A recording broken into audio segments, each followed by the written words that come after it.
Okay, I'm supposed to feed back into 3 minutes of how it was to host the Mindful Masturbation Month of May container daily circle this morning from 8 a.m. to 9 a.m. Irish time. And I feel happy and victorious for having done it. I'm delighted that I happened to come across the original handbook for our training. When was our training? In March, I think, of this year. It is now, I was going to say August. No, it's not my birthday yet. It's May now. So March, April, May. God, has it only been 2 months? It feels like it was like 4 months ago. And yeah, just jumping into it full tongs. What I need next to do is, here I am in my analytical mind, is to really make this physical circle happen. So yes, please forgive me. I haven't been giving that my attention. I'm involved with a whole other number of trainings in various stages of, what do you call it, progression. For example, with John Hawken, with the Transformational Tantra Academy, just assisted an in-person retreat and even was invited to lead a couple portions of this retreat, which I did not know I had signed up for when I joined as an assistant, which of course for me in my position is really exciting and a plus and amazing. Having said that, this is just to give you a background of what I've been going through in the past wee while since the last time we met. And I believe I led the opening, the first circle for Mindful Masturbation 2024, right? And that was amazing. Felt so tender and so cared for. I feel like I neglected to say it at the end of the circle, but I actually thought about, didn't have to think about it because I knew I wanted to just acknowledge, thank you so much, Steve Shiva, for being there as my mentor and holding my hand. Of course, because it was a last minute invitation, I think Joe had put into the trainer's dojo, we've had a dropout. So if anybody would like to host a circle who hasn't gone yet, or who would like to host another one, if you've already gone, that's my case, then tomorrow at 8 a.m. So again, I really appreciate these, the mentorship of Steve, that morning. Just being there and letting me know again to do this, to leave my feedback, 3 minutes of how it was for me. And just the biggest thing for me was, I'm looking at myself, and it's going over 3 minutes now.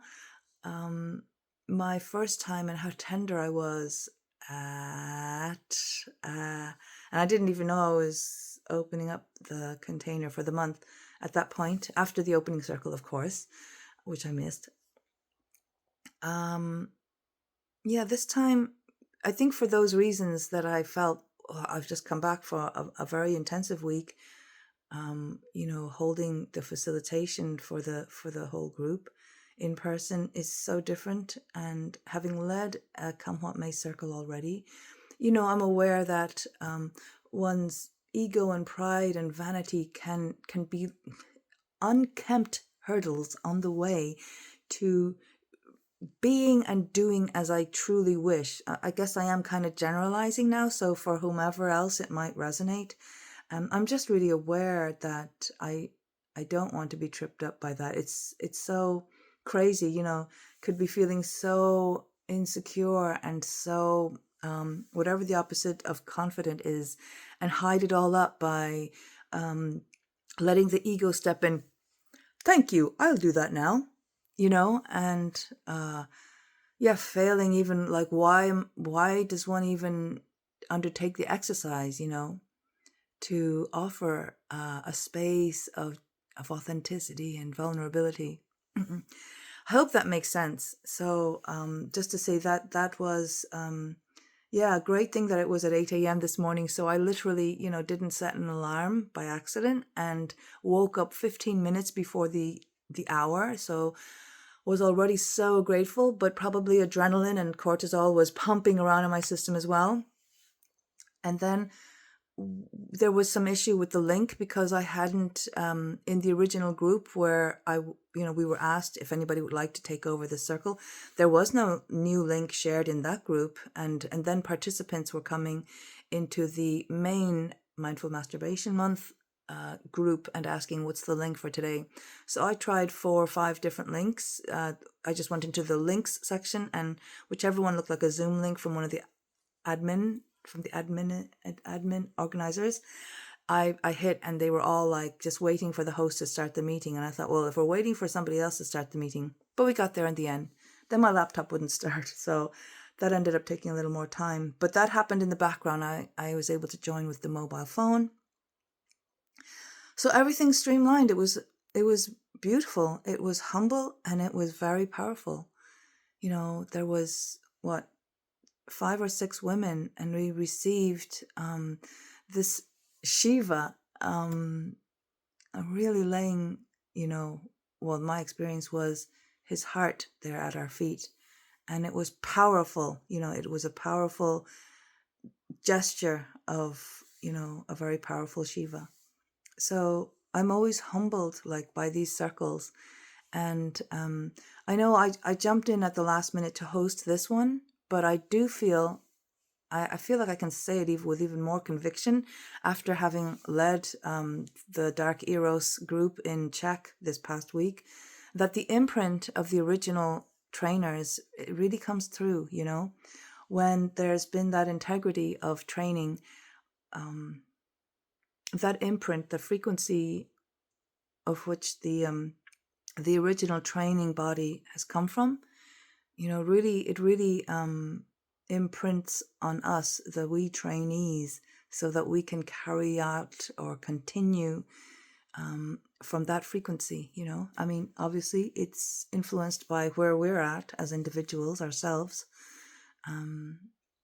So I feel really inspired to jump in the group container and to catch up on my own personal Mindful Masturbation Month journey with Cum.What.May. And just feeling really thankful, really calm, really peaceful. In a way, okay, this is the real share.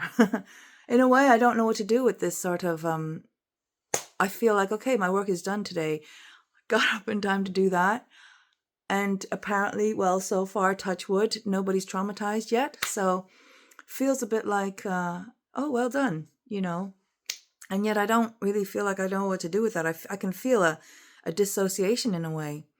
And I feel perhaps this is the real share. Perhaps this is the part that might be, I mean, I know I'm not doing the share for anybody else's benefit, but just because. And yet I feel like, maybe for other people in my position, interested in holding a space to the best of their ability for the highest benefit of all those taking part, who might take part in the future, that, I'm no above anybody else in the circle. I am just as much in my own parallel path of self-development and personal evolution, progressing through this. So whereas, Sean Ford Kelly is, I knew another guy named Steve Ford Elliott. Anyway, so that kind of scrambles my brain. But anyway, so from anybody from the main organizer to the newest trainee to the newest participant, full of shame and guilt and all sorts of red letters, it's like we're all on our personal path of development and evolution, running parallel to each other. And for me, the edge is, what do I do with, I did well, and I'm all caught up. I feel a bit like, there's a habit perhaps that I never was aware of until this moment. Maybe that's why I'm yapping on for 9 minutes plus, of feeling a bit dissociated and ungrounded perhaps. I knew afterwards that I wanted to go for a walk. I haven't yet. Just, getting back to messages now that I'm getting to do at this hour of the day. And it's great to feel that, hey, I might be dissociating. I might be just feeling not grounded, not connected in myself, because it's not a usual place for me to be, to feel like I can hold a place, or I can hold a position of authority and therefore of power and still be okay. And I can still like myself, and I can still even love myself. And I can even expand and open up to hold even more of whoever or whatever this myself is or am. This is what I wanted.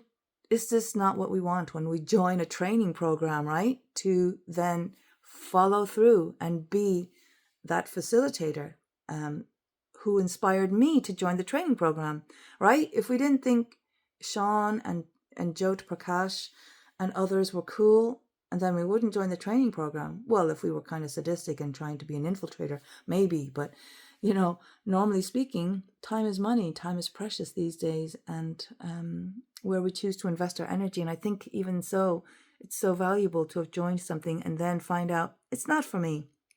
Or I'm not going to carry through with the original intended trajectory of this exercise. For me, at the moment, I know that I'm not meant to stay in this place, but this level of consciousness is new and edgy for me. And humble as it is, I'm really just simply able to say I'm celebrating a win today. I'm part of the field facilitation training, a year-long full-time degree course is what it feels like. And I will be sharing this as well in our little subgroup on Telegram for celebrations and wins. So important to mark and celebrate every accomplishment and victory in our lives. And it's a new culture that I'm, and not only me, attempting to establish really as a desired and valued piece of internal furniture that we want to keep in our lives. Failures and meltdowns and pear-shaped incidents command our attention, and yet building this culture of celebrating our wins. I know it's been in the making for a while now, a few decades probably. Shout out to all the early self-development coaches and mentors from the 70s and the 60s, I'm sure, and maybe even the 50s. I'm sure positive advocates for, self-acceptance and love and forgiveness have always been around. And I mean, I know nothing about Buddhism, but I know that there's elements of that, and in Sufism as well, just, and Christianity and all the major spiritual traditions, as well as those that are less well known. God, I'm rambling, but yeah, might as well say happy birthday, Edel Maria, while I'm at it. I love you, and I hope you can reflect that love for yourself today. Thursday, and full moon in Jupiter, Venus. It's a Jupiter-Venus connection. So apparently, in for a penny, in for a pound, I'm going to throw it all in there. My third-hand astrological knowledge, apparently it's just the best. And this conjunction means that anything is possible. If you want to manifest something, go for it today. And the full moon being a cyclical accumulation of energies peaking today in this fruit of the full moon. And for me, what I understand is full moon is a time actually for letting go. That new moon is a time for manifesting and commencing projects. So from what I've seen about this full moon, it's a bit of you can actually also go for it and start new chapters or initiatives that you've been wanting to start, because there's full of goodness around this time, and that you won't recognize yourself after this portal of the full moon in Taurus or Sagittarius. I can't even remember now. There you go, a whole bunch of wrong information for you. Look it up. Kill the Buddha, as they say. Don't gururize anyone. And so have a wonderful Thursday, as we were.